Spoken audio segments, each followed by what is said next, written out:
राम तो एक नारी व्रतधारी हैं, लेकिन कन्हैया 16,108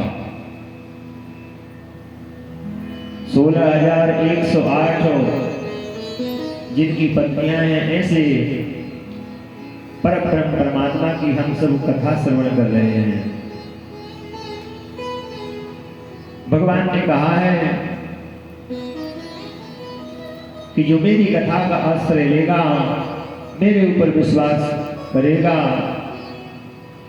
मैं उसको जो चाहेगा वही फल दूंगा। केवल मेरे में अनंत विश्वास करके देख ले। और भगवान ने स्वयं कहा है अर्जुन से, अनन्याश्चिन्तयन्तो मां ये जनः पर्युपासते तेषां नित्याभियुक्तानां योगक्षेमं वहाम्यहम्।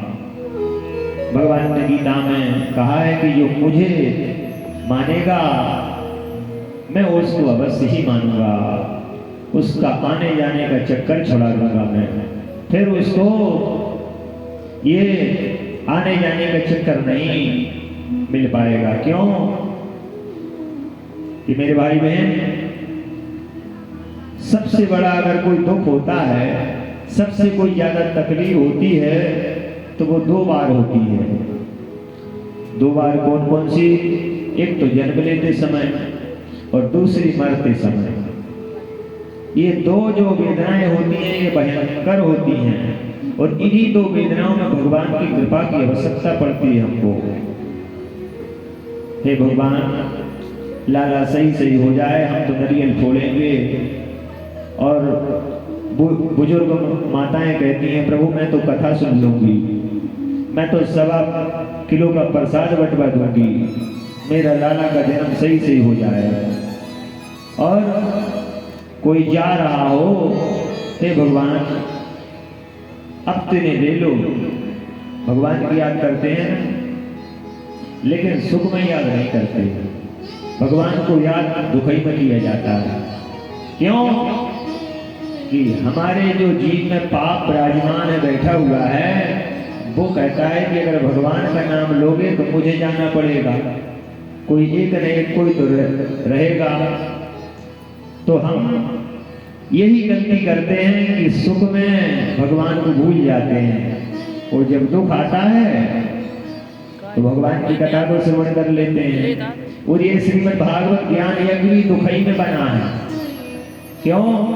अगर राजा परीक्षित को 7 दिन का मृत्यु दंड नहीं मिलता तो कोई ये कथा ही न बनती। 7 दिन के लिए कहा कि तुम्हारी मृत्यु 7 दिन के अंदर हो जाएगी। तब फिर उन्होंने दुख में ढूंढा कि मुझे ये पाप से कौन उबारेगा, तो भगवान ही उबारते हैं। भगवान की ही अंतिम, भगवान की ही शरण में जाना पड़ता है। और मेरे भाई बहन, दुनिया का अगर कोई सबसे बड़ा सत्य है तो वो अंतिम सत्य यही है कि मृत्यु तो निश्चित है। मृत्यु तो किसी न किसी दिन आएगी। संसार का सबसे बड़ा सत्य है मृत्यु। तो जब संसार का सबसे बड़ा सत्य है मृत्यु, तो क्यों ना उसकी तैयारी की जाए। भगवान का भजन करने वाला मरने को डरता नहीं है, और जो भगवान का भजन नहीं करते तो वो बार बार डरते हैं कि मैं मर ना जाऊं। लेकिन ऐसा तो होता ही नहीं कि कोई रहे। आज तक कोई ऐसा व्यक्ति है का जो 150 साल जी गया हो? ऐसा कोई व्यक्ति तो नहीं होगा जो कि 1000 वर्ष जिया हो। हाँ, भगवान के जो भगत होते हैं वो तो अवश्य जीते हैं। भगवान के भक्त होते हैं तो वो तो 400, 500 साल तक जिंदा रहते हैं। आप लोगों ने सुना होगा एक देवरहा बाबा करते रहे, वो 250 साल की उम्र में